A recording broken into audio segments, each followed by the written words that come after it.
Bangladesh bank প্রতিষ্ঠান বাংলাদেশের মানে কেন্দ্রীয় ব্যাংক, মানে কেন্দ্রীয় ব্যাংকের ফাংশনে তার যে কাঠামো, তার যে যেই আইনে সেটি চলে, সেইখানে কি আসলে মানে কোনো সংস্কারের প্রয়োজন আছে কিনা আমি মানে এই প্রশ্ন করছি যে আমরা এটা দেখব রাজনৈতিক প্রভাব থেকে মুক্ত। এখানে কিছুটা তো আছে, যেমন ফাইন্যান্সিয়াল ইনস্টিটিউশনস ডিভিশন করা হয়েছে, সেটার মাধ্যমে সেন্ট্রাল ব্যাংকের ক্ষমতাকে খর্ব করা হয়েছে। কিছু কিছু ব্যাংকের জায়গায় সরকারি ব্যাংকগুলোতে আমাদের কোনো হস্তক্ষেপ করার অধিকার নাই, অ্যাপয়েন্টমেন্ট ইত্যাদি সবই সরকারিভাবে হয়।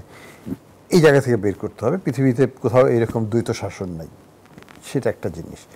বাট আমি যে জিনিসটা এমফাসাইজ করব, যে একটা ব্যক্তি আমাকে দিয়ে হয়তো যদি পরবর্তী সরকার যদি আবার ওই রকমই সিচুয়েশনে চাপ সৃষ্টি করে, আমি হয়তো রিজাইন করে চলে গেলাম, কিন্তু আমার পরবর্তী যে আসবে সে তো আবার ওইটাকে ওই প্রেশারে সাকাম করবে, he or she will start কমপ্লাইং, and situation কিন্তু আবার সেমই হয়ে যাবে।